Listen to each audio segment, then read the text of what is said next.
What happens if we have a guest who comes and they meet you at the airport, and then they say, so tell me about Smiling Albino, and then you say, actually I don't know anything about Smiling Albino. Does it look first class? Does it look professional? Does it make them feel safe, right? And if they say, sometimes our customers know who I am, sometimes they don't know who I am, sometimes they don't care, it doesn't matter. But if they do know me, they say, hey, do you know the owner? Do you know Daniel? And you say, who? Have you met Dan before? Who? Right? And some people don't care, so it's okay. But it's important that you know a little bit about the background, okay? So, there's me. People ask, what a strange name. What a crazy, weird name. Why did you make such a strange name?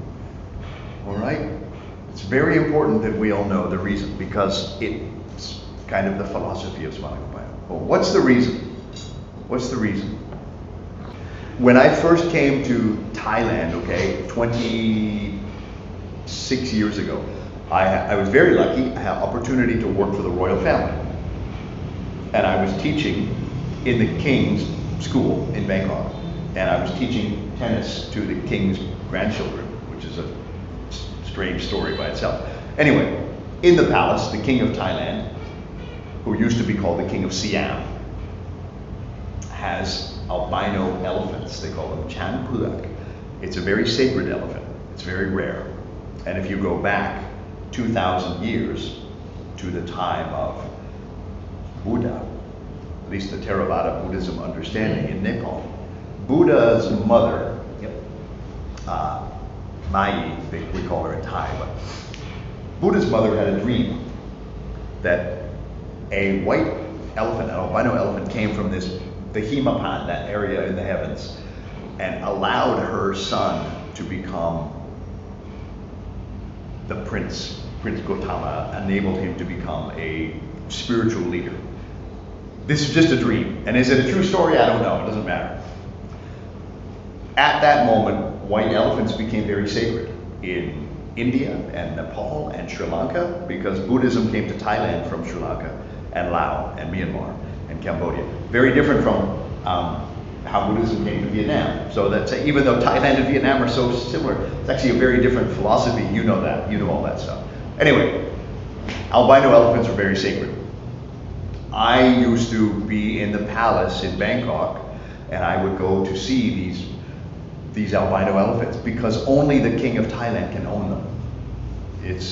So for 2,000 years, these albino elephants were property of the king and very sacred. If you find one in the forest, you have to give it to the king, and there's a lot of ceremonies and things. So when people see these albino elephants, they worship them, and it's quite unusual. So I'm Canadian, I'm 23 years old, 22 years old. I'm in the palace in Bangkok, not the one that tourists go to, but the actual palace. And I would go and touch the elephants, feed them sugar cane. And I did that for 1 month, and then one of the officials in the palace came to me and they said, okay, just so you know, nobody is supposed to go and touch the albino elephants. But they told me after 1 month of doing this, because they're very sacred. And I thought, oh my God, that's embarrassing. And that's when I started thinking, it's something everybody wants, everybody admires, but only one person can have. And that's exactly what I want Smiling Albino to be. I want every travel company in the world to feel like, I want to do what those guys are doing. I want to have what they have. I want to have the kind of people they have. I want to have the kind of clients. I want to have the kind of guides. I want Smiling Albino to be the best travel company. So that's the name. And we started in Thailand, which used to be called the Land of Smiles. Then we expanded to Nepal and Vietnam and Cambodia. So loosely, anyway, that's the name. Um, very quickly, you know this. Where did the company start? Bangkok. Yep. And then? It expanded to other countries. Yeah. Nepal, Vietnam, Cambodia. And Laos. Yes. But Thailand, Vietnam are the biggest, obviously. It's important to know, because our guest might say, where does Smiling Albino do trips? Because maybe they're coming to Vietnam for 10 days.